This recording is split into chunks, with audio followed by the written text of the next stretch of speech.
z'igitsina gore zagutumweho. Kunao ambao wamekutumiwa ambao ni wa kike. Baza gushaka kumanywa na nijoro wanakutafuta ikimenyetso bye. Wanakutafuta harabaza bagutelefona amasaha. Kuna wale ambao wanakupigia simu hata ukiwa ni zagutumweho kugira ngo hao ni waliotumwa ili umusumwe gusanunyerera kifo chake wabikubita amaso alipotazama Yesu abanitora rukundurigiye akaliangalia kanisa vile ni nzuri arakubona nanje aramba akakuona na mimi akaniona abanikundu kandi tugiye gusabana n'Imana akaona vile tutakuwa na uhusiano na Mungu mana akasema Mungu Baba tibibuko shaka isiwe kama penzi yangu uyandi magambo reka nkigotomere wacha ninyo kwa kombe hili kugira ngo biri abisoho ili hayaweze kutimia. Abaheburayo 12 umurongo wa 2 Waebrania 12 mstari wa 2 ngo yihanganiye umusaraba imesema amevumilia msalaba. Mwana umuhungu msichana pia kijana tibisaba amasengesho haihitaji maombi tibisaba amasengesho iyo bikururanye hamwe iyo bakomeje gukwegana ni ngombwa ngo bakora makosa wakiendelea kushikana lazima wafanye makosa singa zibiri ziba zitandukanye ni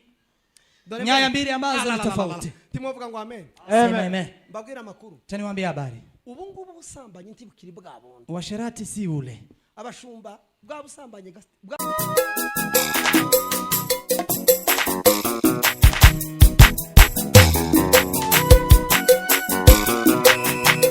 tana nguvu ili ujumbe ambao umeandaa siku ya leo apate kufikisha salama.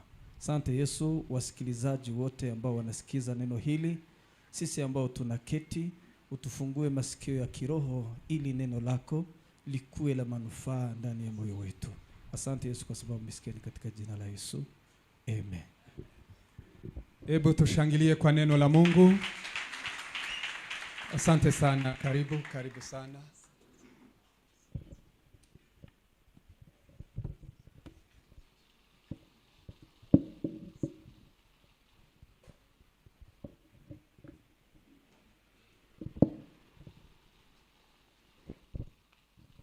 Asifiwe Yesu. Asifiwe Yesu. Nitatumia Kiswahili ama nitatumia kilugha tu? Kuna mkarimani. So nitumie Kiswahili. Nyinyi wote mko sawa? Kuna wengine wanafuata kwa mtandao hawaelewi Kiswahili. Basi itakuwa vizuri tutumie lugha mbili. Yule mkarimani ambaye ni mzuri akuje tusaidiane.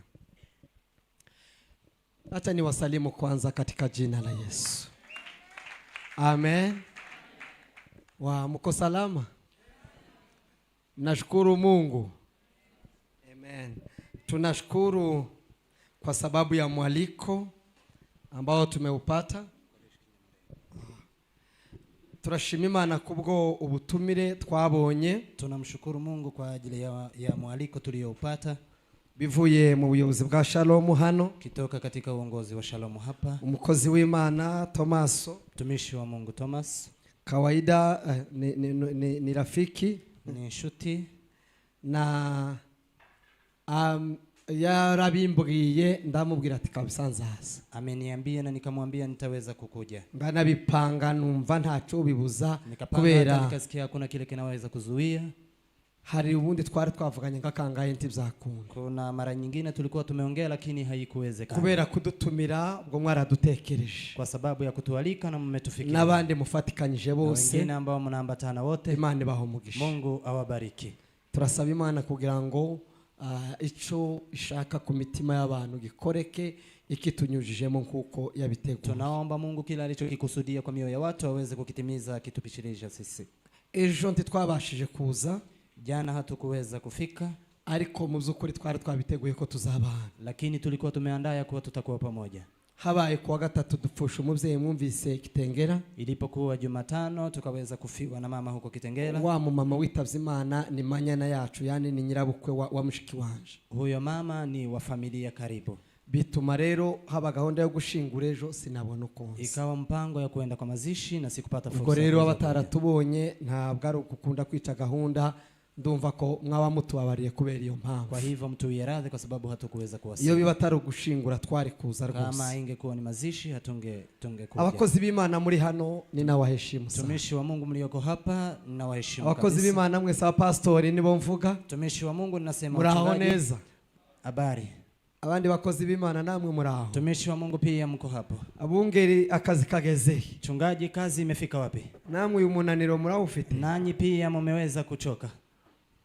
Dufite kibarua kweli kweli. Tuna kibarua kabisa. Ariko kuko turi kumwe n'Imana. Lakini kwa maana tu pamoja na Mungu. Niyo mpamvu leo nawapongeza sana, mujiweke nguvu tusonge. Ndiyo maana nawapongeza tuendelee. Muri iki kizazi cyacu hagomba kuba impinduka binyuze muri twe kuko nitwe turiho. Chetu lazima kuwe na mabadiliko na ikipitia ndani yetu. Umuntu wese w'urubyiruko nansuhuze. Kila mtu ambaye ni kijana anisalimu. Nimba uri urubyiruko zamura ukuboko. Kama wewe ni kijana nyosha mkono tuone. Barahari kabisa. Wapo kabisa.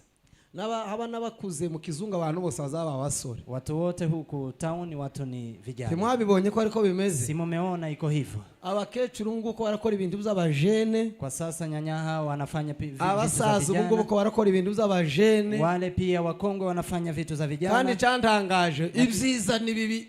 Na kilichonishangaza mema na mabaya pia wanafanya. Abasaza n'abakecuru agakiza katararemerera. Wale wazee pia ambao wokovu hujaweza kuwa mzito. Ko barakora bituko ukamwana ni nk'umwana w'imyaka 17. Wanafanya vituko unadhani ni mwaka wa 12 wana. Ariko kandi wa wundi na uzi cyo gukora yakora ikintu ukabona ni nk'umusore kabisa w'imyaka 20. Lakini na yule ambaye anajua kutenda mema akitenda unadhani ni kijana wa miaka 12. Rero mwese jambo tuganira riratureba. Kwa hivyo nani natakalo lizungumza nyote linawahusu. Ndashimira abasore twazanye. Shukuru vijana ambao tumekuja na wao. Tukunze kubana nabo kandi yuri kumwe n'undi muntu mu nzira biba byiza. Na ukiwa na mtu mwingine kwa njia ni sawa. Na abanyeshuri beza Imana bawo mugisha. Ni wanafunzi wazuri Mungu awabariki. Namwe mugabane rero. Nanyi pia muweze kubarikiwa. Baba jene bazamuye amaboko. Hao vijana ambao wamenyosha mikono. Mwongere muzamure za agenda na makaramu. Nyosha pia vitabu za kuweza kuandika na kalamu. Umusore wese azamure agenda ni kalamu. Kijana yote aweze kunyosha kitabu ya kuandika pia na kalamu. Mundebere neza dore babaye abasaza bose. Angalia sasa wamekuwa wazee wote. Maze mumare za agenda. Abasore muzamura amaboko. Vijana nyosha mikono. Zamura keraga bamwe bagiye kureka. Wengine sasa wameanza kuacha. Aho urabona uko kuboko wazamuye ukundi ni gutore agenda bamwizamura. Naona mkono ulionyosha mwingine uchukue kitabu alafu unyoshe. Iki gihande cyose umwe kundi hili lote mmoja umwe nundi ufite bene ya karatasi na mwingine ambaye ana karatasi ndagira ngo ayitoye hari hasi kama ameichagua hapo chini. Ariko vyibuza uraruta batafite aho bandi. Lakini afadhali kwa wale ambao mushikase iyo karatasi ariko yayanditse yayujuje. Lakini ameandika kabisa. Ro muntu mwiza. Wewe ni uko sawa. Nushika ukoporore umaze gutekera abantu. Uandike baada hano nta numwe ufite aho kwandika. Hakuna yule ambaye hana pahali pa kuandika. Naho ndabona umwe babiri. Tureba uyu nguyu yarenze umusore ariko dore afite ajana lakini ana kitabu ya kuandika. Ufite umuswara gusa. Wewe una handkerchief. Hano reka tureba bafite za agenda. Hapa tuone wale ambao wana serious niyo mpamvu bintwaye umwanya. Hii iko serious ndio maana nachukua. Kitanangu naona mmoja wawili abatwazanye ndimubona ko bose bazifite. Hao si mnaona kandi ntawe nabwiye ngo ayiza. Hakuna yule nimemwambia alete. Hano na hapa birakomeye. Hatari. None turagira gute? Tuvuge cyangwa dusirimbe dusenge ama tucheze alafu turudie kunyumba. Ari umwanditsi wavuze ngo ushaka kugera kure. Kuna mwandishi amesema ukitaka kufika mbali urabitegura. Unaandaa. Turuzi kungu tutaraba tayari gutya. Unaona kabla hatujakuwa tayari. Ibintu byose bishop yababwiye hano. Yote ambayo bishop amesema. Na ababungeri bababwiye bose. Wachungaji waliosema hapa. Sinzi aho bi. Sijui yako wapi. Mwavuga ngo amen. Semeni amen. None muzoza mureka kwandika. Aho inubona umuntu utawandika gusoma ko ntazaruha yinukiriza. Ukiona mtu ambaye haandiki hata kusoma hasomi. Ni kibazo kigaragaza ko ni shida ambayo inaonyesha dufite ikibazo gikomeye. Tuna tatizo kuu kabisa. Kandi cyane cyane mu ruziro. Na sana sana katika vijana. Mwavuga ngo amen. Amen. Hari kusere tukitaba kuko kukindi. Lakini tunakuja tunaitika kabisa. Bishop yambwiye yari atukugaba ni bakeya iyo muza mwese ndi twari kubona aho dukwiye. Bishop amesema hawa ni wachache mungelikuja nyote hatungepata pa kuwaweka. Mugirisha muzamumva mufite ishaka ryo guhindura ibintu nibindi. Je, mnasikia mkiwa na bidii ya kuweza kubadilisha vitu na vitu? Inyigisho gazatangi. Mafunzo yameanza. Muri mukumva mufite iryo shaka kweli. Mnasikia sasa mkiwa na hiyo kiu ya kuweza kubadilisha. Ile wivu ya kusema ibi bintu turabihararutse dukeneye ibi. Ikiti tukishaka dukeneye ibi. Hivyo ya kusema hatutaki hiki tunataka hiki hatutaki. Hari abasore bari mukumva nk'ivyo bintu. Kuna vijana ambao wanasikia vitu kama hizo. Ndavuga abahungu n'abakobwa. Nasema vijana wavulana na wasichana. ikiza kikwereka umuntu warakaye kinachokuonyesha mtu aliyesirika ntaza apfa guseka umwanya wari wose icongeyeho aba afite imbunda, hawezi kucheka kila mara na ana silaha. Hajya turi mu kwezi kwa kangahe? Mwezi wa uyu mwaka ugiye kurangira sibyo? Mwaka kwezi karibu kwa 10. mwezi wa 10. Reka ndebe guhera mu kwezi kwa mbere Chani anze mwezi wa kwanza kugera muri uyu kwezi kwa 10 mpaka mwezi huu wa 10. Abasore baguze ibitabo barabisoma. Vijana ambao wamenunua vitabu na kuweza kusoma. Waguze igitabo uragisoma pana kukigura gusa. Umenunua kitabu na ukasoma. Nigishaka kiba ari igitabo cha nigishaka kibe kivuga gusa kuri iri kanisa. Hata iwe inazungumzia tu kanisa hili. Cyangwa kivuga kuri Meloni ariko warakiguze uragisoma. Ama inasema juu ya Meloni lakini umesoma. 1 2 3 4 mbonye 4 uru ruhande. Naona 4. Imana ibaho umugisha. Mungu awabariki. Sawa. Hanyuma urubyiruko nanone vijana mara tena haba mu ikanisi wanyu cyangwa haba muri rusange nkuku, ikiwa kanisani kwenyu ama kwa ujumla kama hivi, ababashe gutegura apana gusigiterane seminari yo kwiga, wale ambao wameandaa semina ya kusoma, seminari mahugurwa, semina ya kusoma, semina mahugurwa, ababashe gutegura seminari ndabona wale ambao wameandaa semina. Oriano wa Gidurayi ndabizi, huyo ni wa Gidurayi wawili. Ijambo mfite kubaganiriza, neno ambalo nitazungumzia, turasoma harya mwaduhaye, tutasoma hapo mlipotupa, amaze tuze kubihuza n'ijambo rindi ku mutima, alafu tukuje kuambatanisha na neno ambalo liko moyoni mwangu. Rivuga ngo, balo linasema, bandike, wale ambao wataandika, imbaraga z'amakuru, nguvu za habari. Imbaraga z'amakuru, nguvu za habari.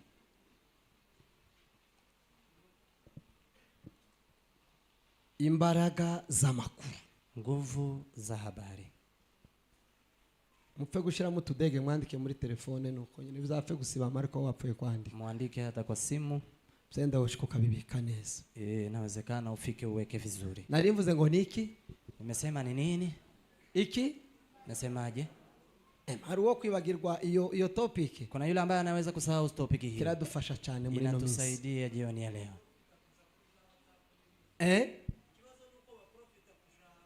Nibaja kwandika muri telefone, wakiandika kwenye simu, nico kibazo. Hiyo ndio shida. Nayivuze ngo bashire mu indege ariko murayishiramo cyangwa murayikuramo. Mtaweka ama hamutaweka? Takundi twabona tugira. Hatuna namna ya kufanya.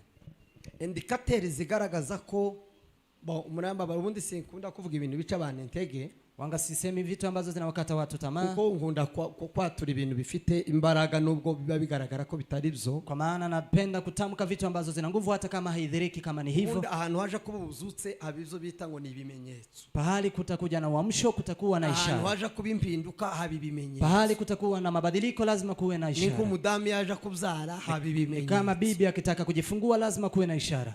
Amen.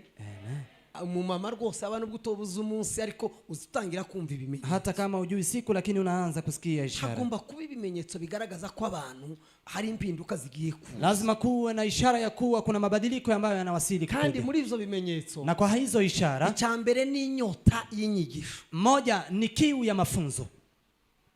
Ubwo abantu bagomba baza bumva inyigisho bakazabanga ko barangiza. Watu wakisikia mafunzo hawataki hata wamalize. Hagomba kubaho umwete wo gushaka gusoma. Lazima kuwe na bidii ya kuweza kusoma. Muri Timotheo, katika Timotheo wa mbere, waraka wa Paulo kwa Timotheo wa kwanza,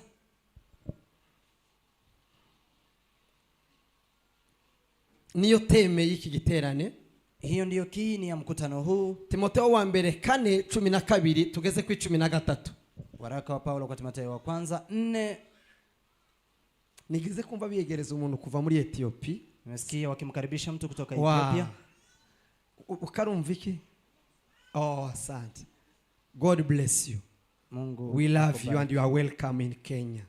Ukaribia katika nchi ya Kenya. We will come to Ethiopia. Tutakuja huko Ethiopia. Will you receive us? Utatupokea? We will come for the glory of God. Tutakuja kwa utukufu wa Mungu. We are one. Sisi ni wamoja. Kwa sababu hata tunafanana. ndashobora kuhihisha ukavuga ubutumwa ntibashoke bagutambura. Unaweza ukajificha huko na kutangaza injili. Umva uko ijambo rivuga. Sikiliza vile neno inasema.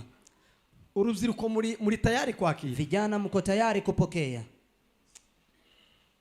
Ntiyakagire uhinyura ubusore bwawe, ahubwo ube icyitegererezo cy'abizera. Wumve, sikiliza, ube icyitegererezo, uwe kielelezo cy'abandi. Akina nani? Nta muntu utokanga abapagani. Hakuna mtu ambaye hawezi kushtua wapagani. Nta muntu utokanga abatarakizwa. Hakuna yule ambaye hawezi kuwashtua wale ambao hawajaokoka. Gusokana ukabwira abantu ngo kumuza mumbona jewe ndi igikomerezwa birorusha. Kutoka hapa na kuambia watu mimi ni mashuhuri hapa nje ni rahisi. Lakini kuba icyitegererezo kundi wizera mugenzi wawe, kuwa kielelezo kwa muaminiye mwingine, biragoye kuko abazi details zose. Ni vigumu kwa maana anajua details zote. Murabona uko uyu mugabo yahagarikiye umukozi w'Imana. Naona vile mtumishi wa Mungu ameweza kusimamia. Nuko mpagaze hano kabamba ngo atangiye gutya ntabitoye akoze kuko murabizi mwese. Wanasema ameanza hivi hajapitia vizuri. Ariko iyo ndi muntu yije hano gusa tarakizwa ahita abona byose ni byiza, nubwo yovanga abantu nibasohoke batumvishije ijambo agira ngo niko bizabimwe. Lakini mtu mwingine ambaye hajaokoka akisema tokeni hata anazani ni hivyo. Ariko yavuze ngo ubicitegererezo kubizera, lakini akasema uwe kielelezo kwa waaminio. Kandi apana muri domain imwe, apana ku kintu kimwe, na si kwa jambo moja tu. Hariho ngo muvuga kwa yale utakayoyasema. Mu Cyongereza bavyita ngo ni muri speech, mu magambo, kwa maneno, ku ngeso zawe, kwa mwenendo wako, ku rukundo, kwa upendo, ku kwizera, kwa imani, ku mutima uboneye na kwa moyo msafi. Umutima uboneye mu Giswahili, moyo mweupe kwa Kiswahili. Ndaza kuwasoma muhumve neza. Takuja kusoma msikie vizuri. Ndagira ngo iyo nza kuba umunsi bavyandika vyenda, kama ningelikuwa siku ambayo wameandika, nari kuvuga ngo ektekera, ningeliweza kuweka kuendelea yani nibindi na mengine. Timuvuga ngo amen. Sema amen. Muzo tuvuga kwa yale tunayoyasema. Ababembe baravuze ngo, Bembe wamesema kuvuga ni ubuhanga, kusema ni ushujaa. Kandi gifu gicecetse, na mpumbavu ambaye amenyamaza, uzo wamugira none niyo mfura ya mbere y'inaha muri East Africa. Unadhani yeye ndiye wa kwanza kwa utulivu. Yavuga akifungua kinywa na kunena, ngwerega ni hoho, unasema ni mpumbavu kabisa. Ariko yaracecetse ayigendera neza, lakini wakati alikuwa ananyamaza, ukamumura musaneza, unamsalimu kabisa kwa heshima. Kubera kimuvuye, kwa sababu hujakisikia kilichotoka kinywani mwake. Lakini wacha Mungu mtu aseme. Uyu munsi niki gihe cha none, na hata wakati wa leo, abantu benshi tubazi, watu wengi hata wajui. Hari abantu twamenye kubera gusa kuvuga. Kuna watu ambao tumewafahamu kwa kusema tu. Noneho aho social media yazi, siku hizi sasa social media imeweza kuwasili. Ni hatari. Abantu twari twubashe, watu ambao tulikuwa tunawaheshimu, abantu twagaye dutereza salute, ambao tulikuwa tunawapigia salute, twabavuyeho, tumeweza kuwatoka kabisa. Twasanze ari hoho, tumeona wao ni wapumbavu kabisa. No, twari tukumva ngo runaka, na tulikuwa tunasikiza fulani. Narahumiwe, nimeshangaa. Waruzi ku iyi social media ibi bintu z'amatelefone, unajua hizi vitu za simu zabaye none ko kayungiro ko kupima abantu, imekuwa kama kipimo cha kuwapima watu. Sema amen. Amen. Umuntu w'umunyabwenge hano twese, mtu ambaye ni mwenye hekima hapa sote, ni umuntu uzi kuvuga, ni mtu ambaye anajua kunena, kana pana gutondekanya magambo, na si kujua kufuatiliza maneno tu, kumenya kwifata muzavuga, kujua kuwa na upole kwa yale ambayo anayasema, kuwa na busara. Sema amen. Umuntu uzi kugenzura ibyavuga, mtu ambaye ana busara kwa yale ambayo atakayoyanena, aratangaje. Huyo mtu ni wa ajabu. Mtu huyo umheshimu. Waruzi ko hari ikintu ciza, unajua kama kungelikuwa na kitu kizuri chukuri ambacho ni cha ukweli rwose, chukuri kidafite kinyoma, kamilifu kabisa ya ukweli, ariko utagomba kuvuga, lakini ufai kuisema. Ni chukuri, ni ya ukweli, wakibonye na umekiona, tango wachumvise, ama umesikia, ariko kubera ubwenge, lakini kwa sababu ya busara ukamuceceka, unanyamaza. Iyo kivuze kandi ndi wabeshe ndi wanyuje no ku ruhande, ukisema na hujadanganya, hujapitia kando, aho kubaka kiza gisenge, kuliko kujenga inabomoa. Ico gihe rero ububuzu ubwenge, wakati huu umekosa. Niyo mambo birivuga ngo umuntu uzi kugengura ururimi. Ndio maana Biblia inasema anayejua kuchukulia ulimi vizuri yake, mtu ambaye anajua kuweza kuzuia ulimi wake, mwili wake ashobora kuugenga, mwili wake anaweza akauzuia kwa mabaya yote. Amen. Amen. iyo batwara tubishoboye cyane cyane abasore muri hano, kama tungeliweza vijana hususan, kuko basaza bo bashaka baropokwe n'abakecuru ntakibazo, maana wakongwe hata wasema seme iminsi si myinshi kandi ntibafite n'ubuhanga bwinshi bwo kubisambaza, siku si nyingi na hata hawana akili nyingi ya kuweza kusambaza. Abantu mufite za telefone mwenga bazizamu, watu ambao wana simu nyosha, bankuza muri yo telefone, murazifite za telefone, harutakigira za telefone, muko na simu. Kuna mtu ambaye hana simu, icyo tutagira ko ari Biblia, ile ambaye hatuna ni Biblia. Urabona iyo telefone, unaona hiyo simu ni igikoresho cyiza, hicho ni kifaa kizuri cyiza pe kandi Imana yatanze kizuri ambacho Mungu amekipeana, ariko lakini muri pourcentage y'abantu baba bashwana n'abasenyi, kwa wingi wa watu ambao wanaachana na kubomoa, telefone kiraza ku mwanya wa mbere gusa, simu inakuja kwa nafasi ya kwanza. Aba pastor bzenda muri hano murabizi, chungaji na dhoa mnaelewa, mukuja kuvuga muzamukora za counseling zindowa, wanga mnafanya counseling za nabonye muri telefone, nimeona kwa simu yake ngo hari message, ngo hari umuntu yitabye, kuna message, kuna mtu aliyeitika simu yake, ngo hari message nasomye, kuna message niliyoisoma. Ariko mwebwe nzamwana muri beza cyane, lakini ninyi afadhali mugira ubuntu bwinshi, ninyi mna neema kubwa. Ifaranga turi mu gukoresha kuri telefone kandi mu bintu bitadufitiye inyungu, pesa ambazo tunazitumia kwa simu na hazina manufaa, izukwezi kumwe gusa, ya mwezi mmoja tu, twoba nk'ababroka tukazizana hano, kama tungeziwekeza alafu tulete hapa hano kandi tukuba, tunaweza kununua hapa na kujenga. Ariko murebe ukuntu, ariko ibyo sibyo nazashaka, lakini si hayo nilikuwa nataka kusema. Narinzi ngo ejo tuzabana, ariko tibzakunze, jana tutakuwa pamoja, lakini hanyuma muzo tuvuga kwa yale ambayo tutasema, murumva ni ya makuru n'ubundi, ni hizo habari. Twavuze ngo imbaraga ziki, tumesema nguvu za nini, imbaraga ziki, nguvu za nini. Kuvuga na makuru, kusema ni habari, hanyuma ngo no mu ngeso zao, na hata kwa tabia zako. Mbavuga kantu gato hapa, niseme kidogo kugira ngo nze gutambuka, ili niweze kupita. Hano biravuga ngo ntiyakagira uguhinyura. Uyu Timotheo yari umupastori, Timotheo alikuwa ni mchungaji, ariko kiri umwana, lakini alikuwa bado Paulo yaramutozaga kuko yamusigize kwita. Paulo alikuwa anamuelimisha kwa sababu alimwacha kanisani. Ubu ngubu mukagira Imana mwe, siku hizi ndugu zangu, ngo ntihagire uhinyura, kusiwe na yule atakaye dharau. Guhinyura ko murakumva, kudharau mnasikia, guhinyura no kugira ute, kudharau ni kufanyaje, ntihagire, kusiwe na mtu, fata amakaramu muraza kwandika, guhinyura no kugira ute, kudharau ni kufanya nini. Pastor Eric no kugira ute, gusuzugura, kudharau, hari umuntu uvuze kugucisha mu ijisho, urumva za sinonime kuntari nziza, asikia tiyakagira uzagucisha mu ijisho, kusiwe na mtu ambaye atakupitiliza jicho ngo mu busore bwawe, yani kuko uri umusore, kwa ujana wako, kwa maana wewe ni kijana. Hano ndabona hari abakozi abapastori, hapa naona kuna wachungaji n'izindi ngeri zitandukanye, na hata vitengo vingine mbalimbali. Nanje ngiye kubandikira urwandiko, na hata mimi nataka kuandikia nyaraka sasa. Tihakagire, kusiwe uhinyo anaye dharau ubu pastor bwacu, uchungaji wenyu. Kanandikira abandi, chani waandikie wengine. Njewe Mugwaneza intumwa y'Imana, mimi Mugwaneza mtumishi, ndakwandikiye wewe wa munyamasengesho, na kuandikia mwana maombi, tiyakagira uhinyura ubunyamasengesho, kusiwe na mtu ambaye anadharau wana maombi wako. Ndakwandikiye wewe wa mama uri hano n'umupapa, tiyakagira uhinyura ubumama bwawe cyangwa ubupapa, na kuandikia mama ama baba, kusiwe na mtu wa kudharau baba wako ama mama wako. Tiyakagira uhinyura ubusore bwawe, kusiwe na yule atakaye dharau ujana wako. Tiyakagira uhinyura ubukozi bwanje, kusiwe na mtu atakaye dharau utumishi wangu. Nimumvuge ngo amen. Amen. Ejo bundi mperutse kuja nja mwiyerekwa gakeye, wanga kuja mwiyerekwa rya bene ibi, wanga napenda kuingia. Ejo bundi mperutse kuja mwiyerekwa, noneho ndi mu nzozi, nimeenda kwa ndoto, noneho umuntu wazunereka, mtu ambaye alikuwa ananionyesha, anzanira abantu benshi, akaniletea watu wengi kandi azambona bavuye mu duce, nabo nazambona bavuye hano Kasarani wengi. Kuna wengi ambao nilikuwa naona kutoka Kasarani. Timuvuga ngo amen. Sema amen.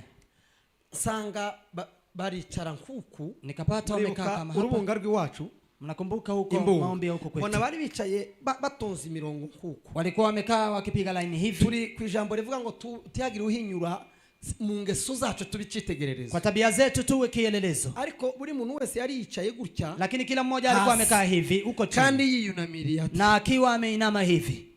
noneho nta muntu urimo kuvugana n'undi, na kuna mtu alikuwa anazungumza na mwingine. noneho ngo ndebe muri yanzu, Alafu nilipoangalia kwa nyumba hiyo, mbona abantu baripanze, urabona nk'abantu bafashwe b'imfungwa, unaona watu kama wameshikwa mateko, mbona niko bameze, ni kama watu ambao wamefungwa.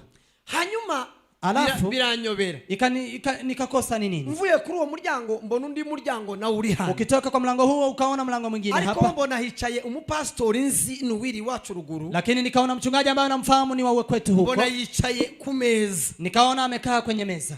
noneho ngo ndebe mu yindi nzu iri hepfo mu wundi muryango, Nilipoangalia kwa mlango mwingine hapo chini, mbona abandi bantu ariko banaza mbona n'abapasiteri cyane, nikaona wengine walikuwa kama wachungaji sana. wa mupastori Huyu mchungaji arambwira ngo uhagarara ku muryango ndashaka ko dukorana, akaniambia simama mlangoni, nataka tutumike pamoja. kandi kumuzamubona iyo ndose mba nibagiwe, Nikiota ariko ntibagiwe ninasahau. kiba gikomeye, Lakini kama sijasahau, ndamubaza tese, nikamuuliza, je, aba bantu bicaye muri iriya nzu ni bande? watu hawa waliokaa nyumbani hapa ni akina nani? Ati ndakubwira. Nitakuambia. Se wababonye? Je, umeona? Ndababona. Nimeona. Kandi mbona ntamupagani wari uri. Nikaona hakukuwa na mpagani. Mbona harimo abayumbe. Nikaona kuna waombezi. Mbona harimo abahanuzi. Nikaona kuna nabii. Mbona harimo abavuga butumwa. Nikaona kuna wainjilisti. Ndababona abantu benshi. Nikaona watu wengi ambao wanawafahamu. Noneho ndebe hepfo mbona hariho abandi bonaza mbona n'abapastori. Kuangalia chini nikaona ni wachungaji. Wa muntu arambwira ngo. Tuyo akaniambia. Aba bantu bicaye muri ino nzu. Watu ambao wamekaa nyumbani hapa.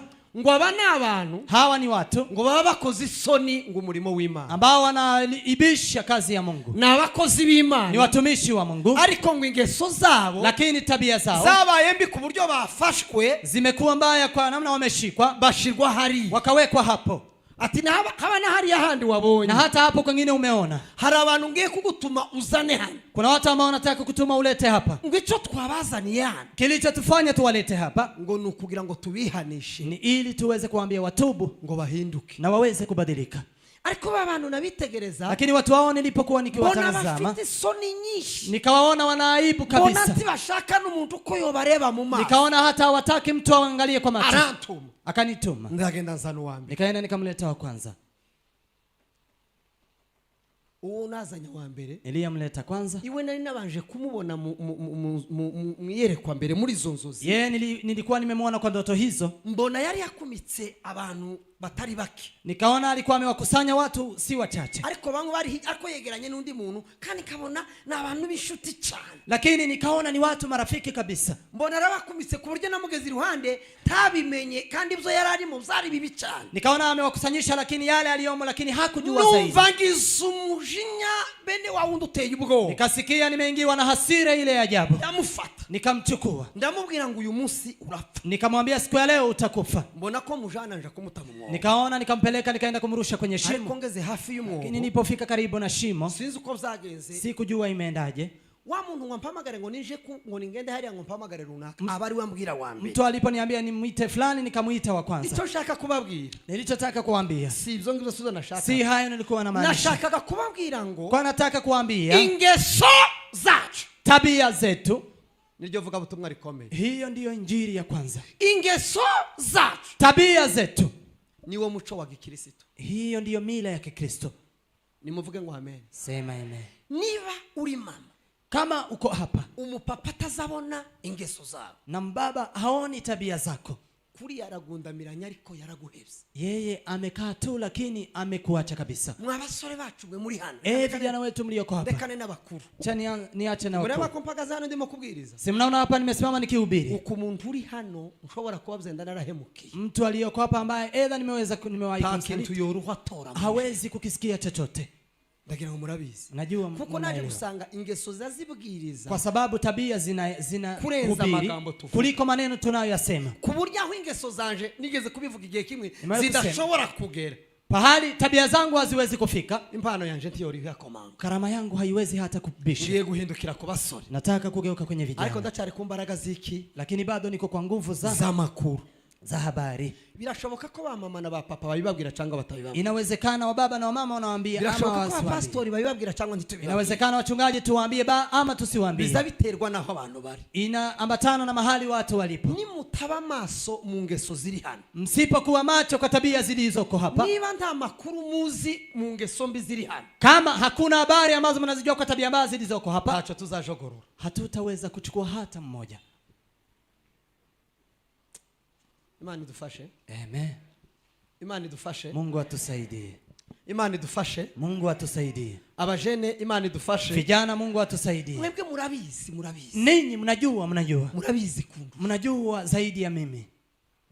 Haba nubwo Imana yoba yaravuze ngo uzaba president w'isi. Hata Mungu aseme wewe utakuwa rais wa dunia. Nushaka we waravutse mu buryo budasanzwe. Hata uwe umezaliwa kwa namna ambayo si ya kawaida. Ufite amasezerano yuzuye igikapu. Una agano ambazo zimejaa kikapu. Nutaba maso mu kintu cyitwa ingeso. Kama utakuwa macho kwa kitu ambacho kinaitwa tabia. Ingeso kujya muzamubona n'uruzitiro rw'umuntu. Tabia ni kama pango la mtu. Igipango cy'umukristo wese ni ingeso. Pango la mkristo ni tabia. Niba igipango cyawe kidafunze bien, kama pango lako halijafungwa vizuri, hari abantu bari mu gushaka ingo zarasenyutse kubera ubusore bwabo. Kuna watu ambao wanaoa na boma zao zimeshabomoleka kwa sababu ya ujana wao.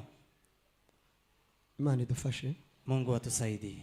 Cyane cyane urubyiruko rwa Afrika reka mbabwira. Hususan na vijana wa Afrika wacha ni. Imana idutezeho kuko ubushize sinzaho nigeze kubabwira ni twebwe kadi ya nyuma Imana ifite. Ni sisi kadi ya mwisho ambayo Mungu ana. Afrika niyo kadi ya nyuma Imana ifite kugira ngo ihindure indi migabane. Ndiyo kadi ya mwisho ambayo Mungu amechukua ili abadilishe ardhi zingine. Nibabwiriye hano. Nimewaambia hapa. Ni ibintu biri biblique cyangwa se biri mu buhanuzi. Ni vitu ambazo ziko kwa unabii. Amerika, Marekani, abantu batoya bari mu makanisa baraturuta. Watu ambao wako makanisani ni zaidi ya Ulaya niho byahereye byarara. Uko Ulaya imeshaisha. Australia naho nuko niko. Australia pia iko hivi. Na pengine. Ikarita Imana yisigarije kugira ngo irebe kwisubira kandi kugarura ubumana mu isi. Ile kadi ambayo Mungu anayo ili aweze kurejesha umungu katika dunia ni Afrika. Ni Afrika. Hanyuma abo bantu Imana ishaka. Alafu watu hao ambao Mungu anahitaji batezwe mu bikomeye n'urubyiruko. Ambao tunangojea mengi ni vijana. Kuko urubyiruko rufite imbaraga nyinshi. Kwa maana vijana wana nguvu nyingi. Ariko ni igitangaza. Lakini ni ajabu. Kubera kutamenya makuru. Kwa maana kutojua habari. Turasanga wari twebwe byarangiye. Tunakaa ni kama ni sisi imekwisha. Ni nao dutegereje abandi bazaza kutuza. Ni kama tunawangojea wengine waje waweze kutuponya. Urubyiruko rwa Afrika ni muhaguruke. Vijana wa Afrika simameni. Tutekereze cyane. Tufikirie zaidi. Kandi cyo twirinda gikomeye. Na kile ambacho tutajilinda zaidi. Turinde ingeso zacu zibe nziza. Tuzilinde tabia zetu ziwe nzema. Kuko ingeso zacu ko zikomeza kuba mbi. Kwa maana tabia zetu zikiendelea kuwa mbaya, umuntu azasaza gifite imyaka 20. Mtu anazeeka akiwa na miaka 20. Katwihute. Twende kwa haraka. Soma Nehemia.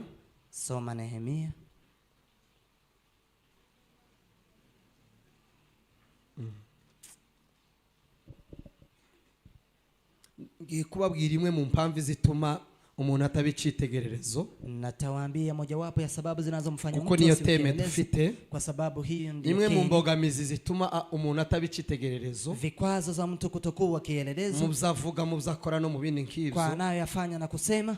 Icambere ni naco mvuga gusa. Hicho ndicho nitakachosema. Ni igihe ufite amakuru make. Ni wakati una habari ambazo hazitoshi. Igihe wibitseho amakuru make. Wakati una habari ambazo hazitoshi. Mu yandi magambo igihe uri sous-informé. Kwa wakati mwingine wewe haujaelimishwa. Uri less informed. Wewe hujaelimishwa. Twigire ku muhungu umwe witwa Nehemia. Tusomee kwa kijana mmoja ambaye anaitwa Nehemia. Umurongo wa mbere, sura ya kwanza, wa kabiri ugeze ku wa kane. Irambabwira imbaraga z'amakuru kurubyiruko. Niwaambie nguvu za habari. Abana ba pastori n'abamama muzumve birabafasha. Hata wachungaji na mama pia msikize. Pelekee mic. Soma.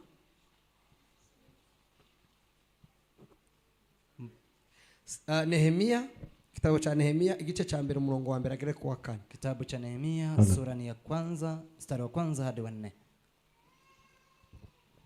Umusore azasoma Biblia neza cyane. Kadusome mu izina rya Yesu. Cha tusome kwa jina la Yesu. Turacari kumwe amateraniro. Tuko pamoja ibada. Twende. Amagambo ya Nehemia mwene Hakaria. Mu kwezi kwitwa Kisilevu. Mu mwaka wa 20. Ubwo nari ibwami Ishushani. Yego. Murongo wa 2. Yego. Hanani wo muri bene data ndiyo yaraje. Azanye n'abagabo bavuye i Buyuda. Mbabaza inkuru z'abayuda barokotse. Mwumve neza ndaza kubabaza ikibazo. Takuja kuwa swali.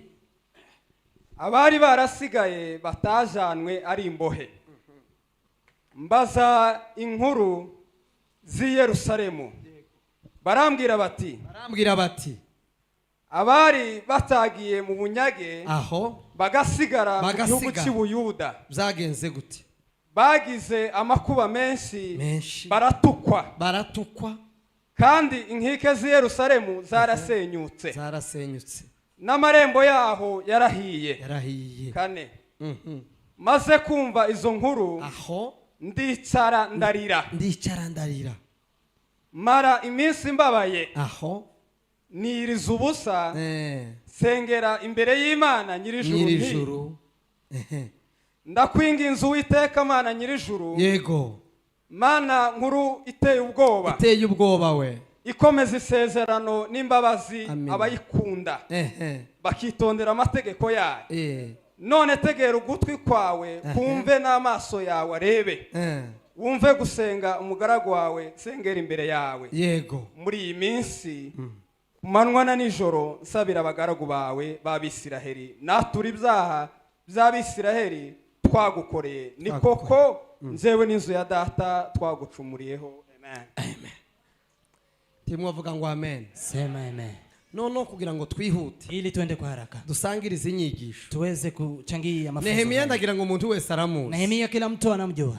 Nimba utanamuzi uzosoma ico gitabo cy'uzabzo. Kama umjui soma kitabu chake utamsikia. Yerusalemu bafasha abantu baragenda. Yerusalemu wamechukua watu wakawapeleka. Bamaze kubageza iyo bamwe baratunganirwa abandi byanda byaranago. Walipofikisha huko wamoja wamefanikiwa wengine hawakufanikiwa. Nehemia ari mu bantu bagize amahirwe kuko yabonye akazi kezi bwa. Nehemia amerehemika kwa sababu ameweza kupata kazi nzuri kwa ufalme. Hanyuma amazi iminsi akora ntazi imyaka yaramaze. Alipomaliza miaka mingi ambayo sifahamu akitumika, ngo haza kuza abantu, kukaja na watu ngo ababaza makuru, akawauliza habari, bamubwira makuru, wakamwambia habari. Bamaze kumubwira makuru, walipomwambia habari biramubabaza nyine ibintu birahinduka, ikamuhuzunisha, mambo yakabadilika. Noneho hari n'ibyavuyemo muri ayo makuru. Kuna yale ambayo yametokana na habari hizi. Arahaguruka aragenda aje wabo gusana birakunda, akaenda kwao kujenga, ikakubalika, ikawa. Icyo ngira ngo mbabaza hanga, kile ambacho nataka kuuliza hapa, urumva inkike zari zarasenyutse, unasikia kuta zilikuwa zimebomoka, kandi Nehemia yari umugabo, yari n'umukozi bwami, na Nehemia alikuwa ni mume na alikuwa mtumishi ufalme. Kubera iki Nehemia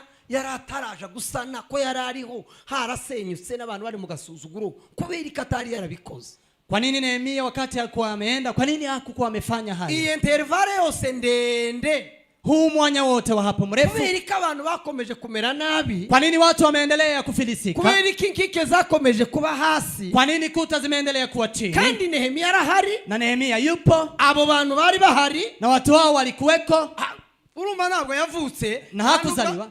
Niki cyaba? Ni nini ambayo imefanyika? Niki cyatu? Ni nini ambayo imetendeka? Kubera katari yaragiye mukagira Imana. Kwa nini hakuwa ameenda? Kubera katari yaragiye wa. Kwa nini hakuwa ameenda?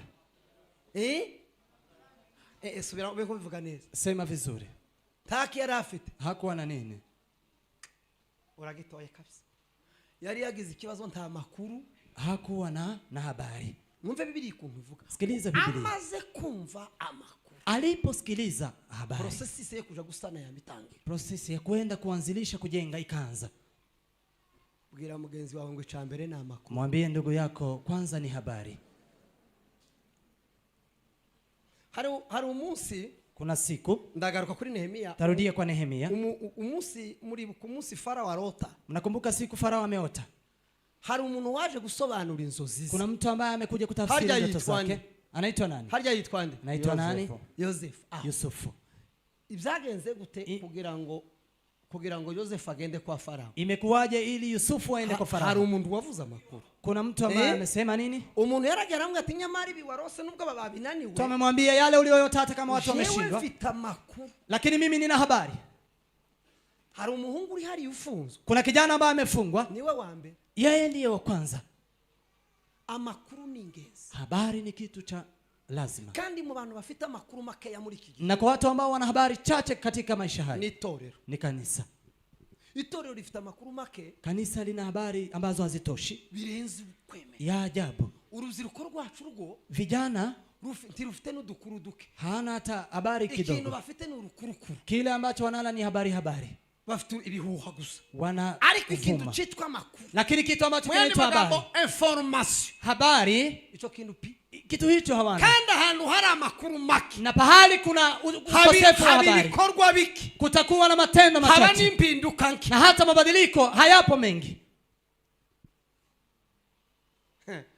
Nimuvuge ngo amen. Sema amen. Hari president baherutse kubaza muri Afrika, kuna rais wa Afrika baramubaza ngo se ikintu ubona utoba utafite niki, wakamuuliza kitu ambacho huwezi kuishi bila ni nini. Ikintu kimwe wumva udashobora kubaho utagifite, kitu ambacho huwezi kuishi bila. Ndagira ngo nawe kumva icyo uhita uvuga, na hata wewe unasikia kile ambacho unaweza ukasema. No uhita mvuga jewe, naweza kusema mimi bankwe kupe sinobaho ntari president, nikiwa bila urais, cyangwa sinobaho nk'igihugu n'ibindi, ama siwezi kuishi bila nchi. Aravuga ni umunyafrika naramukunze, akasema ni Mwafrika nimemfuatilia. Arabangwe ikintu ndashobora kubaho ndafite, akasema kitu ambacho siwezi kuishi bila ngo na makuru ni habari. Ati bintu bya information bibuze mba mfuwe, vitu za habari nikikosa nimeangamia. Ko ndavuga imbaraga ziki, nimesema nguvu za nini. Nehemia maze kumva ya makuru, Nehemia baada ya kusikia habari hizi aramubabaza, akaweza kumuhuzunisha, atangira safari yo kuja gusani wa, akaanza safari ya kwenda kujenga kwao. Muyandi magambo ahinnye, kwa maneno mengine ya kifupi, buriya Yerusalemu ntabwo yasangwe na Nehemia. Yerusalemu haikuweza kujengwa na Nehemia. Yerusalemu yasangwe na makuru Nehemia yamenye. Yerusalemu imeweza kujengwa na habari alizojua. Iyo haza kuba kugororera abantu, kama ingelikuwa kuwalipa watu, uyu muntu wabwiye Nehemia makuru, huyu ambaye amemwambia Nehemia habari, ni wa mbere wagombaga kugororerwa, ndio kwanza angelifaa kuweza kulipwa. Hanyuma Nehemia nawe, alafu Nehemia na yeye akagororerwa kuko yabishize mu bikorwa, aweze kulipwa kwa sababu na yeye ameweza kuweka kwa matendo. Biblia izivuga ngo, Biblia husema ngo kwizera, kuamini, ngo kuzanwa no kugira gute, kunaletwa na nini? Na makuru na habari. Kwizera kuza kuzanwa, imani uletwa na habari. Hanyuma kumva iki? Alafu kusikia nini? Neno la Mungu. Kujua habari. Babwira utuntu twantangaje hano. Niwaambie vitu ambazo zimenishangaza. Umuntu abayeho bingana na makuru afite. Mtu anaishi kulingana na habari ambazo anazo. Ukungu kumeze nukumeze. Vile ulivyo ndivyo ni kwa makuru nibitse hanga. Hivyo ndivyo habari unazo zinatoshana. Naje gusanga umuntu inshuti zao. Nimekuja kupatana mtu rafiki zake. Biterwa na makuru zizi. Ni kulingana na habari ambazo unajua kwa ajili yao. Hawatari mukuramutse. Na hata wale ambao wasalimu. Ndetse nibeza kurenza buri mukuramutse. Na hata ni wazuri kuliko hao unaowasalimu. Ariko kukufa bafiteho makuru mabi turi mukubahana. Lakini kwa sababu una habari mbaya kwao huwasalimu. Uziko nasanza makuru niyaza koroganisha abantu kandi niyaza tuma abantu. Unajua habari ndizo zinaleta ukoseano kwa watu na pia kukosana na wengine. Kuhari umuntu uta kubera gusa makuru y'ukora umuntu wande bano yanyanze kubera makuru bamubwiye. Kuna mtu ambaye anaweza kunitazama hapa na kunichukia kwa sababu ya habari alizosikia kwangu. Kwa nini na watu wengine wamemwambia huyu azayirata yeye ana majivuno kandi kuri na hivi ni mubi cyane, ni mubaya zaidi. Ukukara amavanga kuri akaravuga gusa. Na anasema je, mtu anasema kwa rundi wicaye hano baramwenguriya mugabo. Lakini kuna mwingine amekaa hapo amemwambia ni mtu mzuri, ukukara gotomera ibintu byose ndimo kufa. Anakula kile kitu ambacho mimi nampa. Amakuru yose ufita kwangisha abantu bazu yakura. Habari ambazo zinakuchukiza watu toa kwanza. Bazu yakura kuko ntuza aho yavuye. Toa kwanza kwa sababu hujui zimetoka wapi. Isagamije nukuguca amaboko. Lengo la habari hizo ni kukata mikono. Urubyiruko ni muvuge ngo amen. Vijana semeni amen. Uziko hari abantu mwanze ngo nabarunaka. Unajua watu mnachukia fulani ama unapenda fulani. Niba ushaka kugera kure, kama unataka kufika mbali, uzakureho imbibi z'amoko. Weza kutoa mipaka ya makabila. Niba ushaka kwimana gukoresha mu bintu bikomeye, kama unataka Mungu akutumie kwa mambo makuu, uzoshira abafrero ku ruhande, weka wafrero kando, uzoshira abanyamurenge ku ruhande, weka abanyamurenge kando, abarundi banzu bakure mu wacha kwanza wa Burundi weka kando, bazurikane n'ababembe, wacha kwanza na wabembe. Hangana na makuru avuye mu ijuru. Wewe angalia tu habari kutoka mbinguni. Shaki chima nilimo kuvuga, tafuta kile Mungu anachokisema. Shaki amakuru avuye mu Mana, tafuta habari kutoka kwa Mungu. Ayo ngayo ndaza turuka mu babembe. Hizo habari hazitoki kwa wabembe. Ayo ndaturuka mu bagikuyu. Habari hizo hazitoki kwa Wakikuyu. Ayo yaravugutiwe. Hiyo imeweza kusafishwa. Umuntu ufite amakuru yavuye hejuru, ambaye ana habari kutoka mbinguni. Wongo ni ugiye kubicamamare muri urubyiruko ruri. Huyo ndiye anataka kuwa mtu kielelezo katika vijana hawa. Mwovuga ngo amen. Sema amen. Mwebwe mukigenda no ku makuru ngo wasobara babwiye ngo tuzadushakana na barunaka. Ninyi ambao mnaenda kwa habari wa baba zenyu wamewaambia hatuoani na fulani. Bene wanyu, watu wa familia, bene wanyu, baso wanyu, umuntu sokuru wawe yaramubyaye, babu yako amemzaa. Mbese ni sokuru wawe cyangwa ni so wawe? Either ni babu yako ama ni anko yako. Ngo bariya ngo reka. Hawa acha. Kuri suze forme. Wewe huna habari. None wewe ukiahuzaguriki wanyu. Wewe ambaye una sita kwenyu. Kurumva Afrika iguteze mwiki. Unasikia Afrika inangojea nini? Dushaka makuru. Tunahitaji habari.